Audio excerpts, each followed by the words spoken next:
So today, pag-uusapan po natin is about time to bounce back. Ito ang panahon na ikaw ay makabawi. May mga babalik sa iyo. Yung dating naubos, dating nawalan, dating nanghina, dating mababa, ngayon makakabawi. Sino ditong naniniwalang siya'y makakabawi? Hanggang ngayon, gusto kong sabihin sa iyo, God is fighting your battles.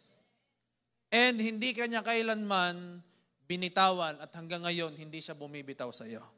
Minsan tayo ho'y nakabitaw na sa Diyos, pero ang Diyos po'y nananatiling nakakapit sa iyo. Kasi ayaw niyang malayo ka sa kanyang kalooban. So, ang ating pong binabanggit dito na bounce. Ano ba meaning ng bounce? Or the bounce back? Bounce back means to come back from a painful place, a major loss, and after that, flourish again. Nagmula ka sa isang sitwasyon na masakit, napakasakit, nawalan ka, nalugi, naubusan, but hindi natatapos doon, kundi lilipad kang muli. Kung dati ubos, bibigyan ka ngayon ng chance ng Diyos to bounce back from your loss, to bounce back from your pain, to turn your pain into a new purpose, to turn your loss into a new living calling from the Lord. Sino excited doon? You will flourish again. Sabi mo sa katabi mo, you will flourish again. Mamaya, pakikita ko sa inyo kung bakit you will flourish again. Marami hong feng shui expert na nagsabi na ang taong 2023 ay year of the rabbit. Di mo yung katabi mo kung mukhang kuneho na ngayon. Hindi naman niya naniniwala sa feng shui, pero sabi nila ay year of the rabbit ngayon. Alam niyo naman, pag sa feng shui maraming paniniwala, bawal pagpasok mo ng bahay, bawal maglagay ng hagdan sa kaliwa. Kailangan ay nasa kanan. Pag may tumawid na itim na daga, pusa, ay wag mong sasagasaan. Ano nga? Lahat daw naniniwala sa swerte, mamalasin, mga ganyan. Wag ka daw magwawali sa madaling araw dahil tulog ka nun. Hindi ka makakapagwalis ng tulog ka. So napakaraming pamahiin, paniniwala. At sabi doon, ngayong 2024, alam nyo kung ano? Year of the Dragon. Abay, papayag ka ganang ise-celebrate mo yung dragon. O papayag ka gana yung rabbit lagi ang iyong, ako'y rabbit.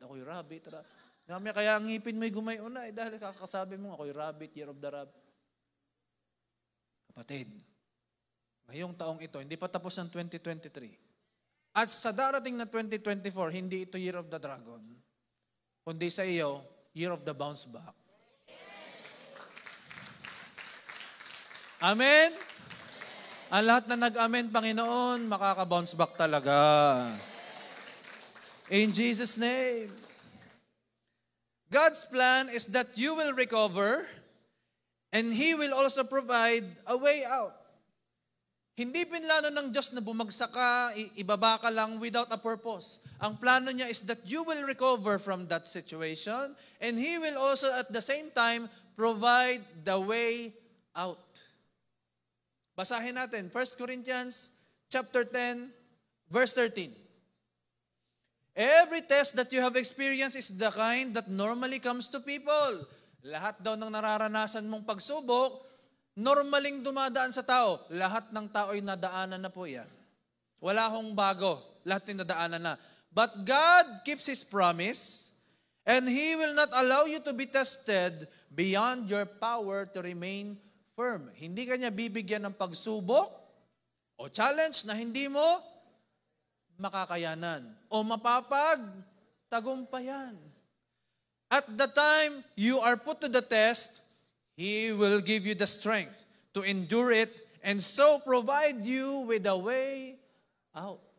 Lahat po ng tao ay nadanas ng problema. Kung ilang tao ngayon sa mundo, 7 billion people in the world, lahat po yan may dinadanasang problema. Pero ano ang kaibahan mong taga JA1 Bawan? Ang kaibahan mo is the strength na galing sa Diyos ay nasa iyo. At pangalawa, He also provides the way out.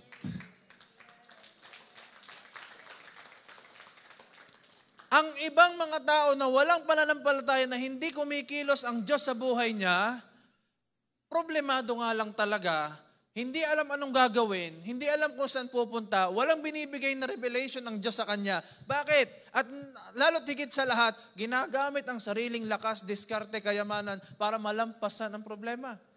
Which is not the case. Kapag ganon ang iyong nararanasan, ibig sabihin, hindi para sa iyo to.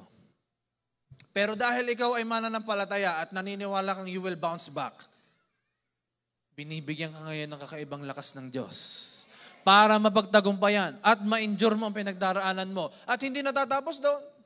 Siya rin ang gagawa ng paraan. Makaalis ka sa sitwasyon mo. Yan ang kaibahan mo. Kaya ikay angat sa iba. Kaya ikaw ay higit sa iba. Bakit? Not because of status or anything. Kundi angat ka dahil may faith ka at may Jesus ka sa iyo. The fact na meron kang Jesus sa iyong buhay, angat ka na agad. Hello? Now, ganyan lang naman ho ang proseso. Daraan ka sa pagsubok, bibigyan ka ng kalakasan ng Diyos, at pag may malakas ka na, saka ka naman ipoprovide kung paano ka makakaalis. Meron po mga nag-aral na scientist about bouncing. Sabi sa kanilang pag-aaral, yung pagtalbog, the bigger they are, the harder they fall. Totoo po yun o hindi?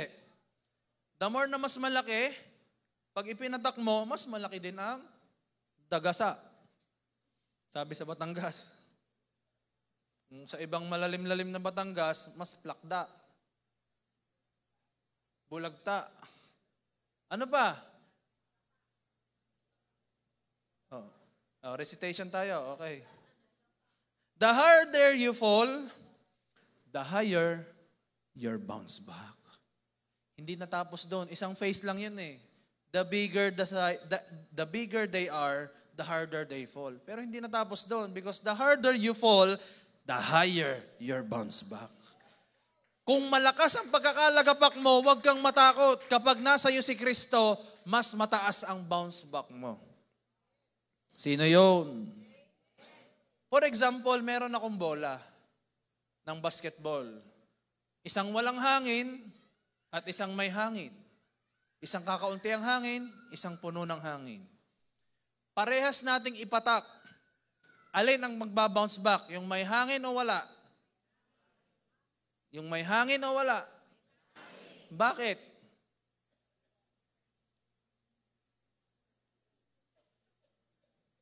Bet may ibang nakakamot na kayo. Science daw, mahirap-hirap sagutin. Bakit? Kasi kapag kinompress mo ng air yung isang bagay na pwedeng kulungin yung hangin sa loob, nagbibigay ito ng tinatawag nating effect para sa'yo makapag-bounce. Lalo na kapag ito'y rubber, no? Yung may elasticity na tinatawag.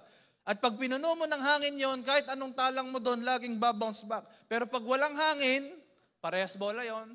Pag walang hangin, ipatak mo yan at plakda. Amen? Maraming tao, tayo lahat yon bola. Tingnan mo katabi mo, mukhang bola na yan pag ano. Buti na lang, nagre-reduce. De joke lang po ha. Merong ibang mga tao, okay, bola tayo lahat, pero ang tanong, sino ang may hangin? Anong hangin? Ang hangin na tinutukoy ko is the Holy Spirit in you. And also the promises of God that is indwelling in you. Yun yung tinutukoy kong hangin na kaya ka kahit bumagsak ka at lumapat ka doon sa pinaka-ilalim na yan, wala kang ibang response kundi to bounce back up. And it's not because of you being a ball. No, it is because of the Spirit inside you. Kung ikaw ay bola ka nga, wala ka namang hangin sa loob, ipagwawaswasan ka niya, wala. Hanggang sa masira ka at hindi mo na-fulfill ang purpose mo. Pero kung may hangin ka ng Holy Spirit, kung may relationship ka kay Lord, kung ikaw ay punong-puno ng mga pangako ng Diyos sa iyong buhay, hallelujah. Kahit pumatak ka ng pumatak, you have no way to go but to go up. That is what you call bouncing back. At mararanasan ng taga JA1 Bawan second service. At maging ang mga nanonood sa online. Amen? Type amen kung ikaw yon. Yung mga naririto, say hallelujah. Tatlong stage po ang bouncing back. Unang stage, the fall. Lahat po ng tao may chance na bumagsak at some point in his life. Personal, relational, physical, health-wise, financial, every aspect. You have a chance to fall. But let me remind you this. Don't let your fall be a fail. Huwag mo nga hayaan na yung pagbagsak mo will define you as a person who fails. Because failure is not in the falling down. Failure is when you refuse to get up. Yung pagbagsak ng kabuhayan mo, ng negosyo mo, o kung ano man ang meron sa'yo, relationship ng family mo, health mo, hindi yan because of failure. Ang failure ay kapag tinanggap mo nang yan na ikaw. Bagsak ka na. Wala ka ng pag-asa. Hindi ka na makakabawi. Pag tinanggap mong ganon, then that is the definition of failure. Pero kung naniniwala ka na yan ay kasama lang sa proseso para makita ang hangin ng Holy Spirit in your life and the hangin of the promises of God, makaka-bounce back ka. Because failure is not in the falling down, but it's in the refusing to get up. Hindi porket bumagsak ka last few years, ibig sabihin failure ka na. No. Magiging failure ka kung nananatili ka nakalugmok, nagkukulong, nag-iisa, and walang anuman na pwedeng makialam sa'yo. Kaya ngayong 2023 na to, may ilang araw pa po tayo, at loobin ng Diyos sa coming 2024, re-resback natin ang kaaway. Re-resback tayo. Amen? Sabihin mo sa katabi mo, pare, mare, re-resback tayo. Sabi sa katabi. Hindi porke nahulog ka sa pagkakasala, nag-commit ka na maraming pagkakamali sa iyong buhay, finish ka na. No, there is time to bounce back. May pagkakataon pa, kaya ka buhay ngayon, may pagkakataon para maisaayos ang lahat ng nasira sa'yo. Basta anong gagawin mo? Magpakumbaba ka lang at mag-repent sa harapan ng Diyos. Sabi ng Biblia, gaano man kapula ang iyong kasalanan, kaya niya itong gawing simputi ng nyebe. Marami po sa atin hindi naintindihan yung nyebe. Ano ba yung nyebe? Snow. Kasi wala namang snow sa atin dito. Ano? Ang nakikita lang natin ay yung yellow dun sa may plantation, tsaka yung binibili ninyo sa may kapitbahay nyo. Pero bakit kaya ikinumpara sa nyebe ang paglilinis ng Diyos? Dahil yung palang nyebe, kapag yan pala ay nagsama-sama at sinabi mong pure na nyebe, yan pala ay super white. That's the definition of being white. Kaya yung suot mong yan, para masabi mong white, itabi mo sa isang bungkus na nyebe. Hindi ka ho transparent yun. Transparent yun kapag ka nag-iisa. Pero pag pinagsama-sama mo, super puti. Gets po natin? Anong ibig sabihin ko? Ang pag-bounce back sa iyo ng Diyos ay kasama ang paglilinis sa iyo. Sa mga nagdaan mong pagkakamali. Sa mga nagdaan mong kasalanan na alam mo naman na pinagsisisihan mo na ngayon. Ang tawag dyan, bouncing back, cleansing ng Diyos na buhay sa iyo. At kapag ikaw ay nilinis na ng Diyos, hindi niya na natatandaan ang nagdaan mong mga kasalanan. Pwede gayon? Yes. Because that is how the love of God works. He keeps no record of wrongs. Hindi siya nagtatanda ng mga pagkakamali. Once na inihingi mo ng tawad, binubura na ng Diyos sa kanyang kaisipan, kaya pwede ka ngayong humarap sa kanyang pure. As long as you don't refuse to get up. Ang bounce back mo, mag-uumpisa sa paglilinis ng Diyos ng buhay mo. Baka meron ka pa ngayong mga habits or lifestyle na nagpapadumi sa iyong sarili.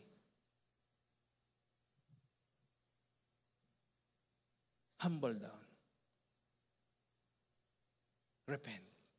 Sabi ng Biblia, you confess your sins. He is faithful and just to forgive you and cleanse you from your unrighteousness. Patatawarin ka, lilinisin ka pa. Kapag ganon, ready ka na to bounce back. Sinong nakahandang magpalinis kay Lord? Lahat naman tayo nadudumihan eh. Wherever we go, paglabas ng bahay, sa trabaho, nadudumihan, sa school. Pero gusto kong sabihin sa iyo, whenever you repent, whenever you humble down, walang magawa ang Diyos kundi linisin ka. Pero hindi yung namumuhay sa kasalanan, ha? Ibig sabihin, baka hindi mo pa totoong tinanggap si Lord sa buhay mo. Sino pong first timer today? Yung ngayon lang nakapunta po sa lugar na ito. Meron po ba? Okay. Ako excited eh. I can really feel the presence of God. Proverbs chapter 24 verse 16. The godly may trip 7 times. But what do they do? They will get up again. Ang isang maka-Diyos at may Kristo at may hangin ng Holy Spirit in his life, matatakid, madadapa ng 7 beses, but they get up again. Sa ibang translation, yung get up again in Hebrew, ang ibig sabihin po nun is to bounce back higher. Kung ikaw ay nadapa, hindi ka mananatiling nakadapa, ibabangon ka muli ng Diyos at mas mataas sa pinanggalingan mo. Kung ikaw ay bumagsak mula sa first floor, nahulog ka hanggang doon sa kalapaglabagan, maggalakat, maging masaya ka kasi godly ka. Kasi ibabangon ka ng Diyos, hindi sa first floor uli. Dadaling ka sa second floor or third floor, mas mataas sa pinanggalingan mo. Because the godly may trip. Lahat natadapa. Pero ang godly, iba, bimabangon at ibinabangon ng Diyos. Kaya marami po sa atin, this is the time to dream again. To keep your hopes alive. To believe again. Meron siguro sa inyo, 10 taon, 15 years na. Yung pangarap. Wala na naman siguro, 15 years na rin ako naghihintay. Wala na sigurong fulfillment yung pangarap ko. Meron sa inyo, naghangad na mag-abroad. Alam niyo po, yung pagkapunta ko ng abroad, way back 2012, hindi ho ako nag-apply. Ako ang tinawagan ng mismong general manager ng kumpanya. Ako'y nasa SM. Batang-bata. Nasa SM ako. Sabi ko dun sa British medyo hindi ko maintindihan nung una. How are you? Sabi ko yun, nagmumumug. Hanggang sa na-realize ko, British pala yung kausap ko. Sabi niya, gusto niya akong makausap. Sabi ko, sorry sir, I'm in the mall. Call me after 5 minutes. Yabang? Ikaw na ang i-hire, ikaw pa nagpapaintay. Tama gaho yun. Hindi kayo mali yun. Siyempre, pag tumawag sa iyo yung employer, bitawan mong gagawin mo, pakinggan mo, baka yan ay opportunity sa iyo. Ay, ang ginawa ko, call me after 5 minutes. I'm in the mall. Ay, sa iba-iba, di kung ayaw mo, wag. Alam niyo, tumawag talaga uli. At ang sabi sa akin, anong alam mong trabaho? Trabaho, ganito, ganyan. Okay, you're hired. You're hired? I'm hired? Yes, you're hired. Submit your requirements, blah, blah, blah, by email, blah. Sa madaling sabi, walang nandun pa rin ako sa SM. Tinawagan ako at sinabi sa akin, papunta ka na ng Abu Dhabi. For a work that I am not qualified, dahil wala akong experience doon, ba't akong hinahire ng mga ito? Bakit? Mag-o-open pala ng church doon. At akong gagamitin ng Diyos to pastor and shepherd the church. Kaya kahit anong gawin, hallelujah. Kaya kahit anong mangyari, kung gusto kang dalhin ng Diyos sa isang lugar para maging blessing ka doon, wala makakapigil. Kahit paharangan ka ng kung ano-ano, kung kalooban ng Diyos na doon ka, doon ka. Basta ikaw ay nagpapasubmit sa kanyang kalooban, kasi pwede mo rin namang kontrahin yon. Pero, kung ganito naman, kung kalooban ng Diyos na hindi ka makarating doon, kahit anong galing mo, sipag mo, qualified mo, ikaw na ang pinakamagaling sa lahat ng engineer, ay kung hindi kalooban ng Diyos na doon ka, wala ka magagawa. Amen? Ay yung akin hindi naman ako nagpapasa. Wala naman akong mga kung ano-anong Nagulat na nga lang po ako noon. Hindi pa nga ako ready noon. But the rest is history. What am I trying to say? Hindi lang dahil sa iyong galing, hard work, talino, mo makukuha ang mga pinapangako ng Diyos. Most of the time, it's because of His favor. At sino ang may pabor? The godly. Ang merong hangin, hindi hangin sa utak ha. May hangin ng Holy Spirit and the Word of God in his life. Do you have it? Ibig sabihin, qualified ka sa bounce back.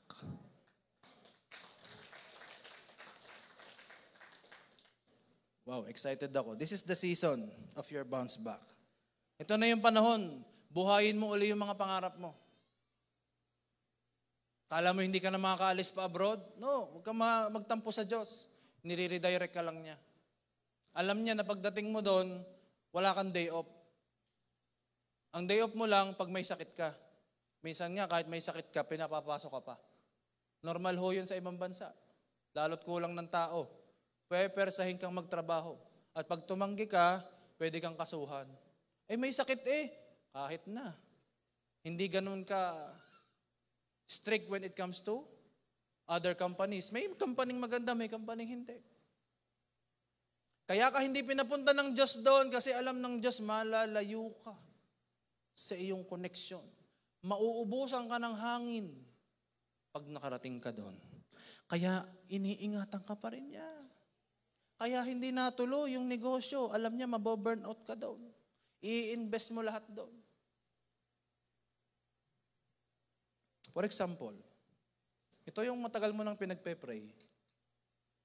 Pero alam nyo, itong pinagpe-pray nyo ito, number 2 lang. Number 3 or number 4. Ang tagal na po niyan pinagpe-pray ko, tinataniman ko pa, kahit na. Hindi yan pwedeng number 1. Ang number 1 mo ito, si Lord. Ikaw, lagi ka nag-i-invest dito. Inuubos mo ang resources mo, oras mo, effort mo, luha mo, lahat na ng pwedeng tumulo sa'yo, pinatulo mo, para lamang dito. May mali. Dito ka. Dito ka mag-invest ng luha. Mag-invest ng relasyon. Dito ka mag-invest ng resources at effort mo. Dahil ito ang magpo-provide nun.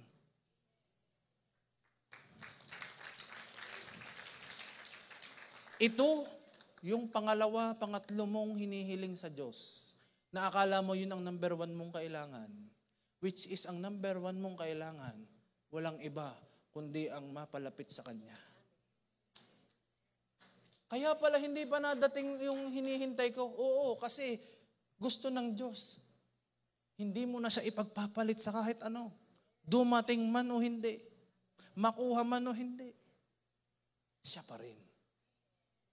Matthew chapter 6, verse 33. Seek first the kingdom of God and His righteousness. And all these things, anong gagawin? Idadagdag lang sa'yo. Hindi mo ito pagpapaguran, pagtatrabahuhan, kapatid. Idadagdag lang yan nung iyong pinag-investa ng iyong pagmamahal at ng lahat. Ngayon, kung ito ang pinag-investan mo, ibig sabihin, ito ang Diyos mo. Ito yung niluluhuran mo, iniiyakan mo. Ayaw mo nang lumapit sa Diyos dahil hindi mo ito nakuha. Ibig sabihin, may problema pa ang heart mo. Hindi ka makaka-bounce back. Pero kahit anong mangyari, basta ang mahalaga, pinagyayaman mo ang relasyon na meron kayo ng Diyos na nagbigay sa iyo ng buhay na walang hanggan. Ay ano pa ba? Ay anak nga niyang nag-iisa'y inaibigay sa iyo, sa atin, para tubusin ang kasalanan natin. Kahit tayo makasalanan pa, kahit tayo kaaway ng Diyos, isinakripisyo ang anak para sa iyo. Ano pang hindi kayang ibigay? Ang tanong lamang, kumusta ang tayo ng puso? Hindi naman pwedeng nasa gitna. Kailangan pipili. Dito o doon? Nasa iyo ang desisyon. Sinong pipili dito? Pag hindi mo ito pinili at ito ang pinili mo, package deal, kasama yon. Pag dito ka pumili, wala nang tanong-tanong, matik, kasama yon. Anong hinihiling mo ngayon? Huwag mong pakaisipin ngayon yun. Huwag mong ipag-pray ng luhudan habang nakakalimutan mo naman ito. Ito ang pakaigihin mo. Ito ang pakabuhusan mo ng lahat. Ang relasyon mo sa Diyos at paglilingkod mo. Magugulat ka na lang. Ang pabor ang nangahahabol sa iyo. Minsan sinasabi mo nga, tama na ho, talaga naman po ako'y napakalaki na ng sahod. Hindi, bibigyan pa kita ng sahod dahil hindi mo na kailangan. Dadagdag ko ng idadagdag sa iyo yan. Umabot po ako sa almost 500,000 ng sahod ko sa ibang bansa. Iniwan ko ho yun. Bakit? Hindi ko naman yun mahal. Are mahal ko. Ang relasyon ko sa Diyos. At hindi pwedeng paltan ng kahit ano yon. Pag ganun ang mindset mo, puno ka ng hangin, ng banal na spirito, makaka-bounce back ka. Sabi mo sa katabi mo, ikaw yata ang pinag-uusapan.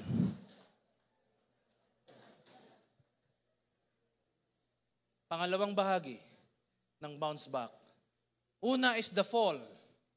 Pangalawa, the hit. Ito ang pinakamasakit sa lahat. Dahil ito na po yung ikaw ay tatama sa pinakamababang part. Hanggat hindi pa natama, hindi pa nararamdaman ng sakit. Pero pag tumama na sa pinaka-bottom, you hit rock bottom. Wow, basag ang pride. Basag ang ego. Ay ang pagkakilala sa iyo, sa inyong pamilya, ikaw ang pinakamagaling. Ikaw ang nakatapos ng lahat ng pwedeng tapusing pag-aaral. Cum laude, valedictorian, summa cum laude, magna cum laude, magma, ano pa yung magma? Magmamagaling ka. Lahat ng award inasa iyo, kaya ang tingin sa iyo ng mga tao, yun, ikaw yun. Meron ka ganong pride o ego. Ngayon, pinaranas na yung Diyos sa iyo ang fall at hit. Anong response mo? Hindi ka na makakalabas ng bahay. Kasi baka pag-usapan ka, yan yung kaya manyaman yan yan yung mga sikat noon nung bata ako, yan yung mga tinitingala. Ngayon, tingnan nyo ang nangyari. Ang nangyayari ngayon doon sa taong hindi naiintindihan ng kalooban ng Diyos, wala na, magmumukmuk na yun. Kasi napahiya Pero gusto kong sabihin sa iyo, sa bawat bagsak mo, may binabagsak ang Diyos sa iyo. Ano yun? 3-letter word. Ego. Ano daw? Lakse. Binabagsak ng Diyos sa pagbagsak mo ang ego mo. Bakit? May ibang habang umaangat, naangat din ang ere. Nalaki ang ulo. Buti na lang nagkasya pa ang damit mo sa iyo. Nung nagsusuot ka, pag medyo nahihirapan ka na magsuot ng damit, sabi mo na, baka ako'y kaka-ego na, pride. Maluwag pa ganong sinuot niyo ang damit sa may ulo, ibig sabihin, hindi ka pa maigo. Amen? Kaya sabi mo sa katabi mo, huwag lalaki ang ulo. Dapat habang pinapataas ng Diyos ang iyong kabuhayan, ang antas mo ng buhay, nananatili kang mababa. Amen ba? Pinakamasakit itong hit. Paabot nga ako ng aking props, brother. Ito po ang aking mga sakristang ko ito. Hindi ako napili ng hindi pogi. Dapat pogi din. Kaya yung mga youth leader po natin yan sa Mega. Kagaya ho ng bolang ito. Dito nahihit ang pride pag bumagsak na. Pak! Dati po, ito po talaga ako, basketballista. Siguro kung hindi ako naging pastor, baka ako'y naging artista. Kala niyo yung basketballista, ha? Dahil nga, sabi ni Rebales, hindi lahat ng gwapo o hindi lahat ng artista, nag-aartista. May mga nagpapastor din. Hindi nyo nagets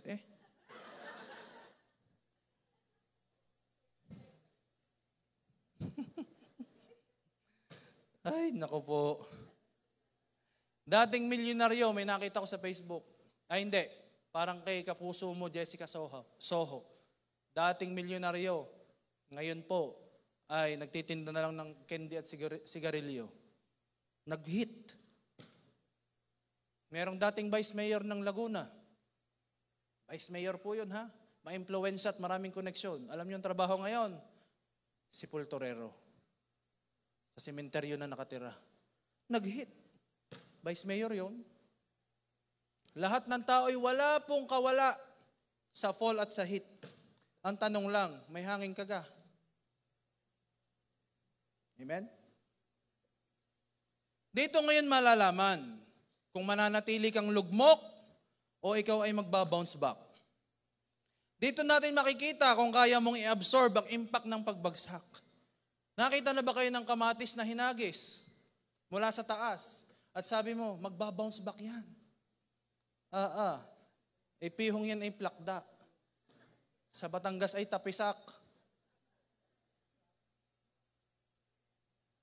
Kahit anong gawin mo, hanginan mo yung kamatis. Hindi siya nakadesign dun Ay buti na lang walang taga J1 Bawan na mukhang kamatis.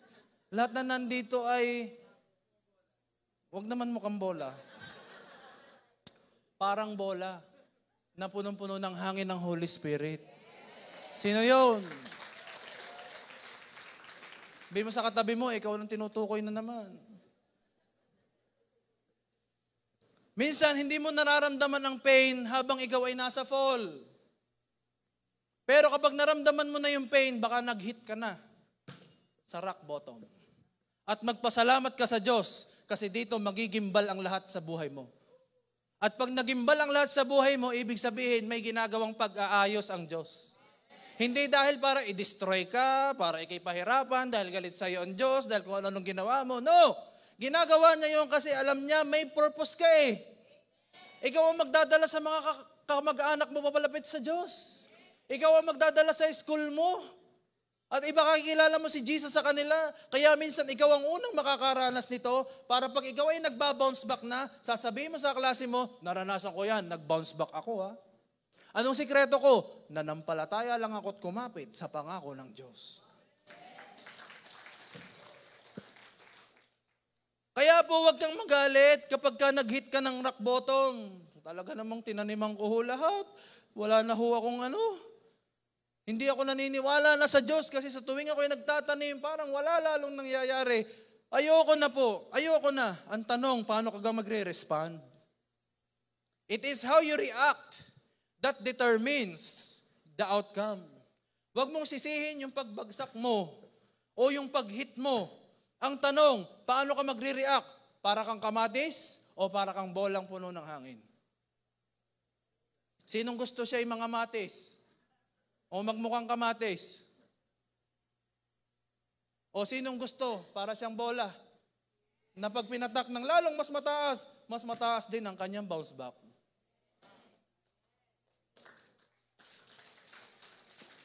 Ikaw ang magdidesisyon yan. Pagpasok mo sa lugar na ito, pinamimili ka na agad ng Diyos ngayon. Kamatis ka o bolang ito? Ikaw ang pipili. You could explode upon impact at sabihin mo na lang, wala na, tapos na talaga. Or you could absorb the impact and bounce back. Alam nyo ho, tayo mga Kristiyano na may Kristo sa puso, nagbabounce back kasi may nag-a-absorb ng impact para sa'yo. At alam nyo kung ano yon? It is God's goodness and mercy. Sabi ng Psalms 23 verse 6, surely your goodness and love, sa ibang translation, goodness and mercy will follow me all the days of my life. Yan, mas maganda ito. Pero ibalik mo dun sa kanina. Yung isang translation. Yan. All the days of my life and I will dwell in the house of the Lord forever.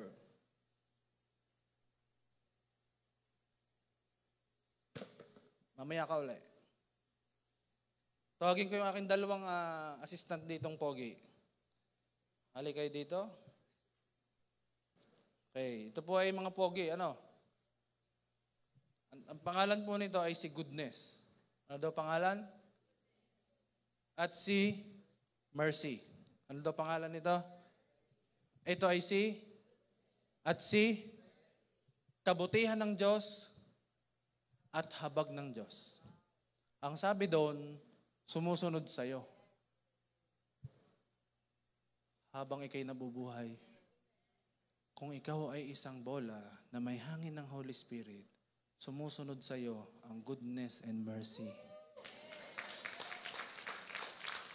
Ako ngayon. Kahit saan daw ako pumunta akong kanan. May sumusunod. Bilisan nyo naman. Baka mapahiya tayo dito. In-import ko pa naman kayo talaga. Hindi. Ito yung mga alaga ko. Pumunta ako dito sa lugar na parang madilim, malamig masyado. Wala akong comfort dito. Pero ako'y may assurance na si goodness and si mercy nasa aking tabi. Dahil pangako ni Lord yun. Kasama yan sa pag-bounce back mo. Si goodness and si mercy, partner mo in bouncing back. Ngayon, gusto kong pumunta dito. Wala silang magawa kundi sumunod. Kasi inutos na ng Diyos yan . Kahit iyan ay palayuin mo, didikit pa rin. Alam mo yung katabi mo, ganun, pinalalayo mo na. Bakit? Pangako ng Diyos yan . Ay may next translation na mas matindi. Certainly, goodness and mercy will what? Stay close to me. Kasi pwede kang sumunod pero isang di pa ang layo. Hindi mo agad maramdaman. Pag stay close. Yan, para nung, naman Pag sa lapit, ako hindi na makagalaw din sa sobrang lapit ni goodness and mercy sa akin. Na kahit saan ako pumunta, dikit. Dikit na dikit. Ang matindi nito, talagang umangkla na. Stay close. Pagka nakabitaw, malayo pa pwedeng. Ngayon, kahit saan ako pumunta, kapatid, kung ikaw ay may kaka-bounce back, gusto kong sabihin sa'yo, si Lord ay may goodness and mercy na dikit sa'yo in your fall, in your hit, and in your bounce back. Sino yon? Sino yung may goodness and mercy ni Lord dito? Kung alam mo sa buhay mong may goodness and mercy ka, huwag kang matatakot. Kasama lang yan sa proseso. Baka may binabasag lang ang Diyos sa'yo. Amen? Kaya yung mga rin, hindi ako pakawalan Tama na, tapos na. Thank you mga anak. Yan po ay mga single po yan pogi, pero hindi pa available. Pumalakpak nga po yung alam niyang nasa kanya si goodness and mercy. At ang matindi doon, it will remain in the house. And you will remain in the Lord's house for days without end. Yung translation, hindi ko nabanggit ito nung first. Mapalad ang mga taga-second. Sa original translation, yung Lord's house or the house of the Lord is, ang ibig sabihin nito, is the immediate vicinity of the will of God. This is the immediate vicinity or the immediate area kung saan nandoon ang Diyos. Ibig sabihin, wherever you go, lumayo ka man, the house of the Lord stays with you. Meaning His will. Sa original translation, that's the meaning. Kaya sabi dito, in 2 Corinthians chapter 4, verse 7 to 9, we are like clay jars in which this treasure is stored. The real power comes from sigawe, God, and not from. Ang tunay na lakas ay wala sa iyo, galing sa Diyos. Ay, malakas ho ako galing nga sa Diyos yan. So ano yung lakas mo? Hiram. Next. We often suffer, but we are not crushed. Wala ditong kamatis. Even when we don't know what to do, we never give up. Kahit daw hindi mo na alam ang gagawin, dahil ikaw ay merong goodness and mercy, hindi ka nasuko. In times of trouble, God is with us. Sabihin muli natin, in times of trouble, God is with us. That is the house of the Lord that stays with you. And when we are knocked down,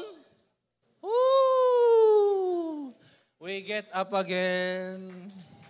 Kapag ikay binagsak ng pinagdadaanan mo, you get up again. Si Satanas, gustong-gusto niya yung nakikita niyang ikaw ay nagfo-fall at naghihit. Gustong-gusto niya yon. Kasi akala niya kamatis ka. Pero nung ma-realize mo at narinig mo ngayon na hindi ka pala kamatis, ikaw ay isang bolang puno ng hangin ng Holy Spirit at ng promises niya, si Satan kinakabahan na. Ang gusto ni Satan, hindi ka lang nabagsak. Ang gusto niya, ididiing ka pa. Hahawakan ka pa at ikaw ay ingungur-ngur. Sabi sa Batangas. Ang gagawin sa iyo, yung mas masakit ang mararanasan mo. Yung bagsak na bagsak. Kaya lang, kala niya siya'y panalo. Lugi ka, Satanas. Dahil ang ibinagsak mo ay mga bola na punong-puno ng pangako ng Diyos at ng Holy Spirit.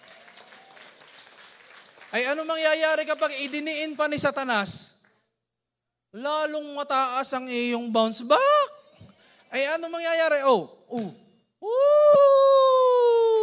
Dito ko lang binagsak yun, diniin ni Satanas, pagtalbog halos umabot doon, pwede ko gang iabot ho doon. Biglang kinabahan si Rebales. Wag naman, baka matamaan ang aking ilaw. Do you get the point? Idinidiin ka man ni Satanas, hindi yun magtatagumpay. May surely goodness and mercy ka na bukod doon ang kalakasan mo'y galing sa Diyos. Meron ka pang house of the Lord that is with you. Ay ano pa kang ikakatakot mo?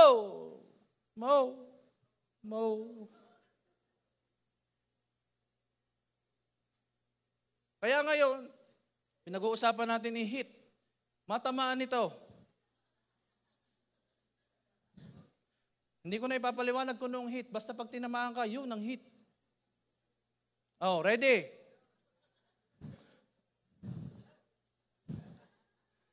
Kinabahan bigla si nanay. Do you get the point? Masakit naman sadyang bumagsak at umabot sa rock bottom. Pero ang mahalaga, hindi lang ikaw na ito. Kung ano yung pinabagsakan mo. Ano yun? Ano yun, pastor? Kailangan matigas ang iyong babagsakan. May nakakita na kayo nagbabounce sa tubig. Wala. Kahit gaano ka puno sa tubig mo i-dribble at wala. Nagbabounce ba yan sa kama? Wala. Bakit? Malambot. So dapat saan ka babagsak? Sa matigas. Because the harder the surface, the higher the bounce. Anong surface ang pinag-uusapan natin dito? The surface is what? Live in the perimeter of God's will. The house of the Lord. Itong surface na ito, kunyari itong 4 na tiles na ito, ang surface ko. At ako ito. At ako naman, ako ito tapos I am the Lord. Hanggat nandyan ka sa 4 na tiles na ito, secure ka. Nandyan ang will ko eh.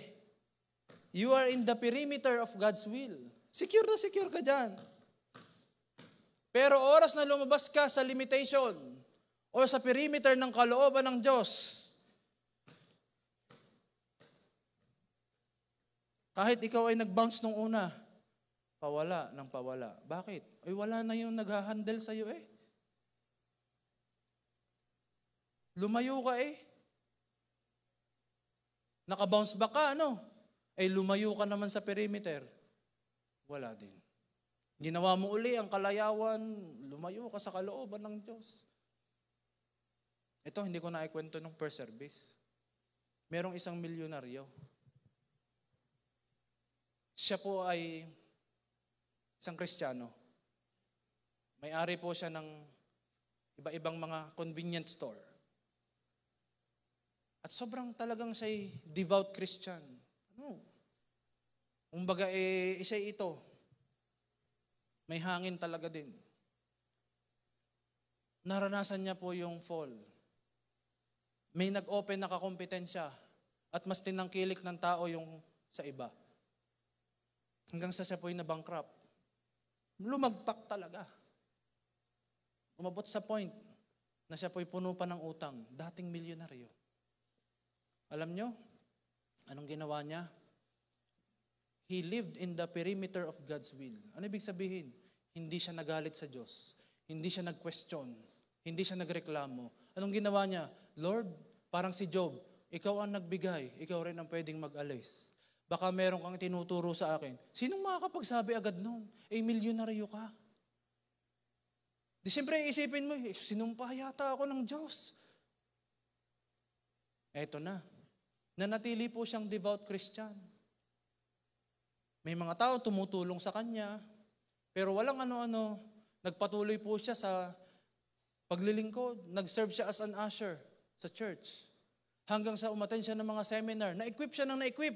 Nagpahangin na nagpahangin. Hanggang sa dumating ang point ng kanyang bounce back. Kumilos ang pabor ng Diyos. Ano nangyari? May biglang tumawag sa kanya na investor. At sabi nung investor sa kanya, kilala kita eh. Na-meet niya po sa isang conference sa church. Kaya mahalaga yun na-attend ng conference. May nami-meet ka na pwedeng mag-invest sa'yo. Sinong gustong umattend ng convention? Baka may lumapit sa'yo. Mag-i-invest ako sa'yo. Anong i-invest mo? Mag-i-invest ako ng pagmamahal. At least nag-invest.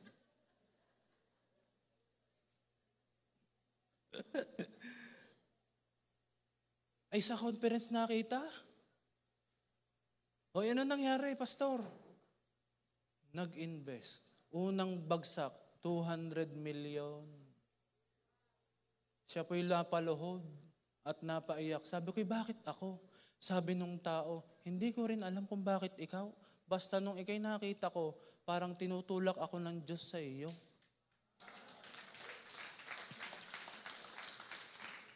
Ayun yung taong yung kung umalis ng church at lumabas doon at nagreklamo sa Diyos, makakasalubong nyo gayong taong yon? Ay doon din sa perimeter naglalalagay yung tao. Kaya pag umalis ka sa perimeter ng Diyos, umaalis ka sa protection, sa pabor, sa provision, ang dami mong inaalisan. Dahil lamang sa iyong quote-unquote tampo sa Diyos. Ay pag sa Diyos ka nagtampo, pwede kang magtampo sa bigas, wag sa Diyos. Dahil pag sa Diyos ka nagtampo, ay nako, isang ka papupunta. Ay kay Satanas na. Wala namang middle ground eh.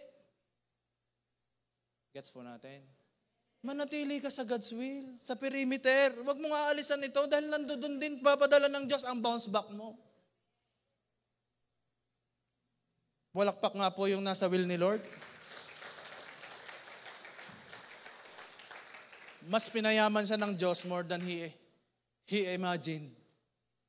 At dahil po doon, alam niyo ang ginawa niya, akala niyo in-enjoy niya yung kanyang millions. Sabi niya, ngayon pa ba naman ako tatalikod sa Diyos? Kahit ako'y bigyan mo ng bilyon, trilyon, mas pipiliin ko, aring hinanap kong, nasumpungan kong siya, ang satisfaction ko, ang fulfillment ko. Nandito yung 100 million, 200 million investment, oh. Sabi niya, pamimigay ko yan. Maglilingkod pa rin ako sa church, usher. Mananatili akong faithful sa tithes ko. Kahit pa dumating ang ilang milyon, pag nakaangkla ako dito, hindi ako matitinag. Bakit? Pwede uling mawala yon. Are hindi na.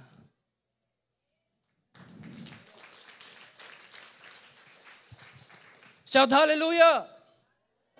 Yung mga makaka-bounce back, shout hallelujah! Kung ikaw ay may sakit karamdaman, I decree, Isaiah 53 verse 5, makaka-bounce back si tatay in Jesus' name. Kung ikaw na may problema sa finances, I decree and declare, you will bounce back because the blessings of the Lord will make you rich and He will add no sorrows with it. Ang kayamanang bigay ng Diyos ay walang halong kalungkutan. Dahil hindi ka rin mayaman kung hindi mo na-enjoy ang meron ka. Ang tunay na kayamanan, may joy. Next, ito na yung pinaka-exciting part. The rise. Bumagsak ka na, tumama ka na sa rock bottom, pinaka-sitwasyon na pinaka-walang hope. Pero, ito ang pinaka-exciting sa lahat. Your bounce back. Sinong nakahandang mag-bounce back? Ang Pilipino, kilala po sa ganitong attitude o ganitong character. Resilience. Anong sabi ng resilience? The ability of an object to return to form after it's been bent, stretched, or compressed. Nung bata po ako, mahilig po akong maglaro ng lastiko.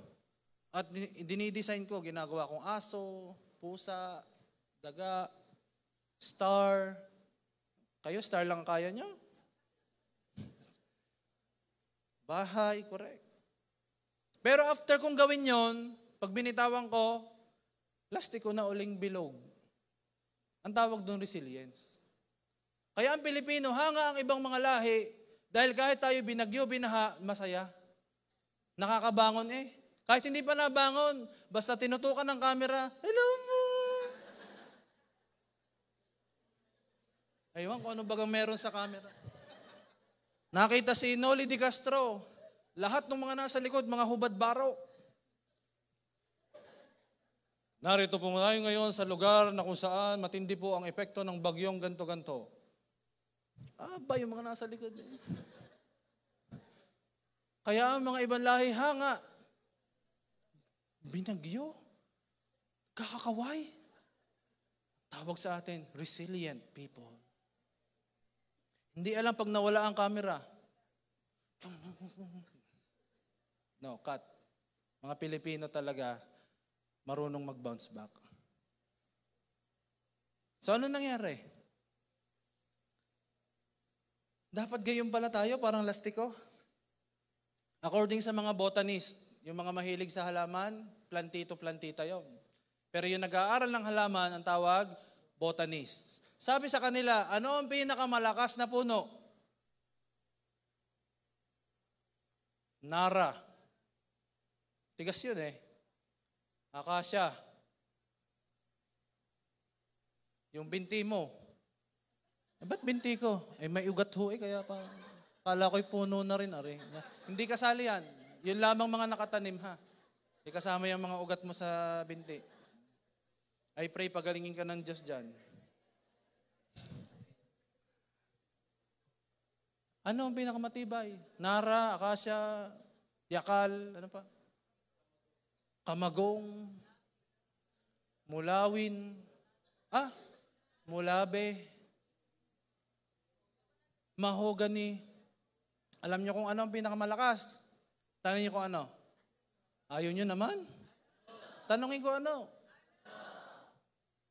Niyog. Puno ng niyog. The tree of life. Bakit? Dahil ang niyog, marunong sumunod sa hangin. Ang akasya, maninindigan yan. Wala. Mamaya putol. Ang nara, ganun din. Mamaya putol din. Pero ang niyog, hindi siya katigasan. Kokolamber nga kalambot. Gumaganyan-ganyan lang yun. Gumanto nga kayo din kung ano. Ay parang hindi pala, parang mga akasya yata ito. Matigas ang katawan. Joke lang. That's the reason. Ang isang Kristiyano at Pilipino na may resilience, ang isang makaka-bounce back, para kang palm tree. Psalms chapter 92, verse 12. Ikinumpara ka sa palm tree. Don't resist the storm. Just sway with it. Huwag mo sabihin, hindi. Pag sabi ng storm, kaliwa, anong gagawin mo?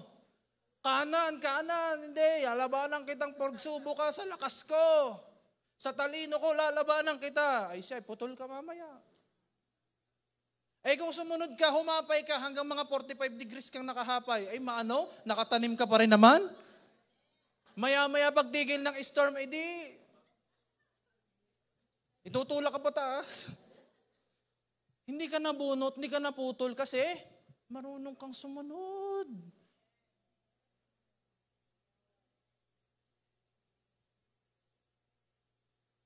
Pag niresist mo ang storm, puputulin ka nito. Pero pag sinunod mo lang ito, goodness and mercy ngay nasa iyo eh. And you are in the house of the Lord, you're in the perimeter of God's will. Sunod ka lang. Hindi ka mabubunot. Sabi mo sa katabi mo, para kang puno ng niyog. Hindi ka kayang bunutin ng problema o pabagsakin ng pagsubok. Amen? Sabi ulit sa katabi, just sway with it. May kasamang sway. Just sway with it. Oh, just sway. Reb, sorry kung ano-ano na yata ang aking na... kinumpara nga tayo sa palm tree ni Lord, Psalms chapter 92 verse 12. But the godly will flourish. Di ba kanina flourish? Like a what? Palm tree. Sabi ko, bakit palm tree? Ni-research ko. Yung pala ang pinakamatigas at hindi pinakamatigas, pinaka-resilient na puno. Babagsak si akasya, babagsak si nara, si palm tree, hahapay lang. Nakatanim pa rin. Buhay pa rin. Nagbibigay buhay pa rin. Will flourish like palm trees and grow strong like the cedars of Lebanon. Ano ba yung cedar na to? Ito yung mga uri ng halaman na sinabi mismo ni Lord na strong, durable, graceful, beautiful, and fragrant. Ang cedars po, ito naman ay isa sa matitigas na kaya ding mag-sway. At bukod doon, mabango. Nakita nyo, mabango yung apple cider vinegar. Cider pala yun. Kaya pala amoy ang asim yata nito, nag-apple cider. Iba yun apple cider vinegar. Hindi apple cider. Kayo naman, agad nyo naman ako yun Alam ko sadya yun, ako yung nagjo-joke. Mabango daw ito kaya amoy mo yung katabi, mabango yan. Di lang halata. Jesus is the perfect bounce back model. Wala nang iba pa. Ang dami kong pwedeng ikwento sa inyo, pero si Jesus pa lang enough na para ikaw ay magtiwala. Paano po nangyari yon? Because Jesus had the fall, which is the death. Tapos siya po ay nilibing, which is the heat. Wala na kasi magagawa physically kasi nakalibing na. Pero hindi alam ng marami, hindi pa tapos sa heat. Magra-rise pa siya. And that is the resurrection. Kaya kapatid, marami mang namatay sa iyo. Huwag kang mag-alala. Magra-rise up uli yan. Mabubuhay uli yan. Yung mga pangarap mong nawala, mabubuhay uli yan. Yung kalusugan mong nanlupaypay, itataas uli ng Diyos yan. Mag-control ka lamang sa pagkain din. Yung nawala mong negosyo, iaangat uli ng Diyos yan. Siya magdadala sa iyo ng mga kliyente. Favor, goodness, and mercy stay close to you. Woo! Say hallelujah! We are preaching not any religion. We are preaching Jesus. Kasi siya yung model natin. Kung wala tayong Jesus na pagbabasihan, malungkot na kayo. Ay buti na lang meron. Namatay, inilibing, but after 3 days, nabuhay maguli. Hindi mo alam, ikaw, after 3 minutes, may mabubuhay na uli sa'yo sa kabuhayan mo. After 3 hours, after 3 days, after 3 weeks, after 3 months, hindi ko alam kung kailan. Basta ang alam ko, mangyayari, mabubuhay muli, makaka-bounce back muli. In Jesus' name. Sabihin mo, ako yon. Sabi, ako yon.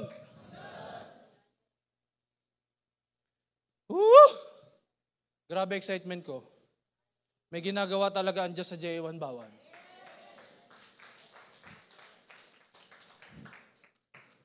Ibabalik ng Diyos ang ninakaw ng kaaway. Yun ang pinakamatindi. Joel chapter 2. Dito na ako magtatapos. Joel chapter 2, verse 2. Ay, hindi pa pala. Romans chapter 8, verse 11. Ito ang patunay na si Jesus ang model natin. Yet God raised Jesus to life. God's Spirit now lives in you and He will raise you to life by His Spirit. Ang bubuhay sa iyong sitwasyon ay hindi ikaw kundi ang Kanyang Espiritu kasi ito'y nasa iyo. Joel chapter 2 verse 25 to 26. I will repay you for the years, sabi ng Diyos, that the locusts have eaten, the great locust and the young locust, the other locust and the locust swarm, my great army that I sent among you. Batid ng Diyos ang mga nangyari sa iyo. Kasi siya mismo, inalaw niya. Bakit? Para makabounce back ka. Para mabasag ang ego mo. Mabasag ang pride mo. Na hindi lahat kaya ng diskarte mo at ng talino mo at ng yaman mo. Ang may kaya lamang na magbigay at magbalik sa iyo, si Lord. Anong matindi sa 26? You will have plenty to eat. Sino nakapagsukat na ng plenty? Sige nga, imustra nyo sa akin ang plenty. Lasa ko'y wala pong may sukat ng plenty. Ang basta ang alam ko lamang, pag ang Diyos ang nagsabing plenty, unli. Sabi mo sa katabi mo, unli ang blessing mo pala. Ay sabi doon, plenty to eat until you are full. And you will praise the name of the Lord your God. Hindi para sa iyo yon. Makaka-bounce back ka, hindi para sa iyo, kundi para ano? Mapapurihan ang Diyos sa buhay mo. Who has worked wonders for you? Never again.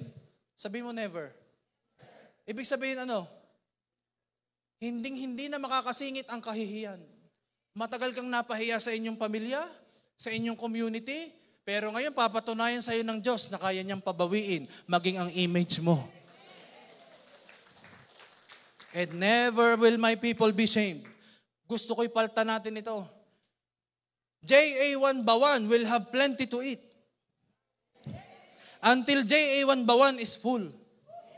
And JA1 Bawan will praise the name of the Lord, who has worked wonders for JA1 Bawan.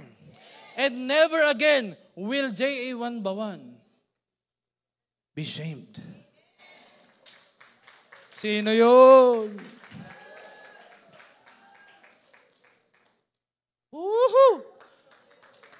Woohoo! Ay, grabe na to. Year 5784 is the year of new beginnings and open doors. Ito po yung taon sa Jewish calendar. Pumasok tayo dyan last September 15. Kaya ngayon nilalakaran mo yan kasi ikaw ay isang spiritual Israelite. At dahil nilalakaran mo yan, maraming magbubukas na pinto. Maraming magbubukas na opportunity.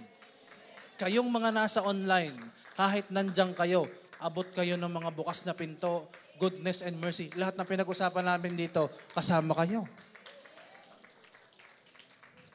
Can we all stand? Yung alam niyang siya'y pababawiin ng Diyos tumayo. Mabilis. At ngayon, papalitan mo ito ng pangalan mo.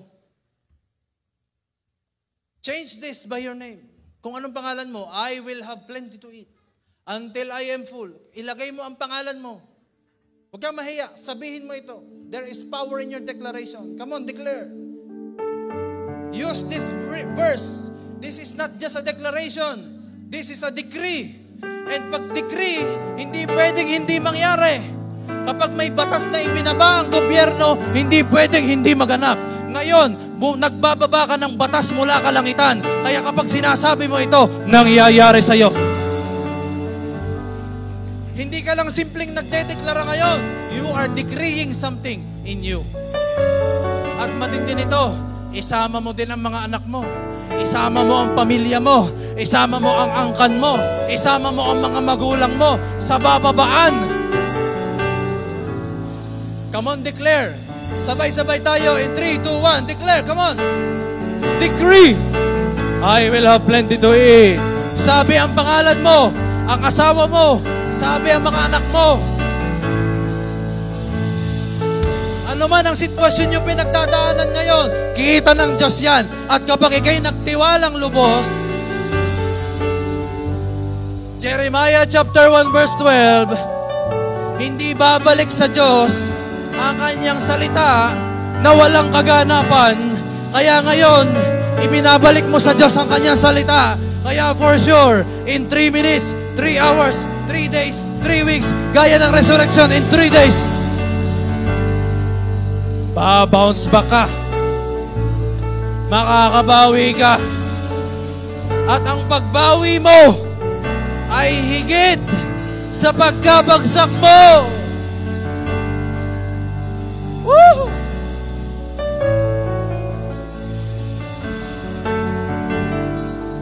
This is the year that you will bounce back in your health, in your business, in your work, in your studies, in your relationship with your family, and in your pinakamahalaga sa lahat, babounce back ka sa intimacy mo sa Diyos.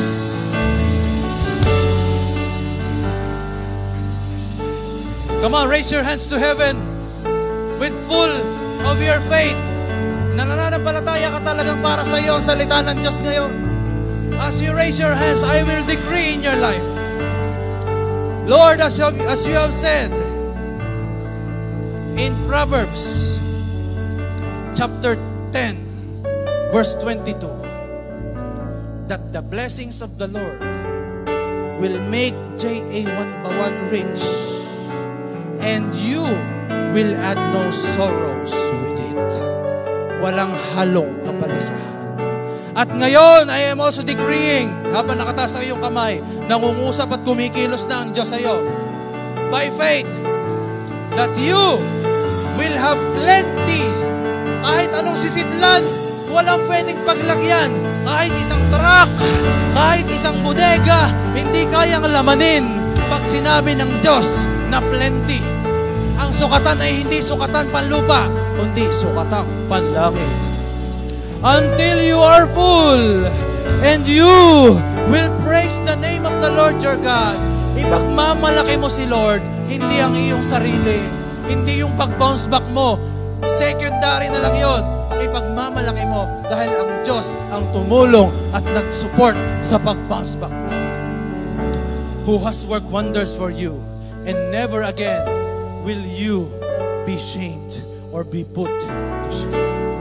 I decree this and declare sa lahat ng naririto, even those who are watching online, you are all super blessed, highly favored. Hahabulin ka ng pabor ng Diyos. Lalapit at lalapit sa'yo. Dati ikaw nang hahabol ng trabaho, ngayon, trabaho ang hahanap sa'yo. That is the bounce back principle. At mangyari ito sa bawat J.A. Wanbawan family. I release this and sealed by the blood of Jesus. Mas mai-inlove sila sa iyo, Panginoon, kaysa sa dati. Bubuhos ang pagpapalang walang katapusan. Lord, we love you, we honor you. Amin ang tagumpay. Makakabawi kami. We will bounce back starting today. At may mga testimony na agad na paparating. I decree and declare this in Jesus' mighty name. Everybody shout! Say amen! Lahat ng alam niya naka-bounce back, say amen!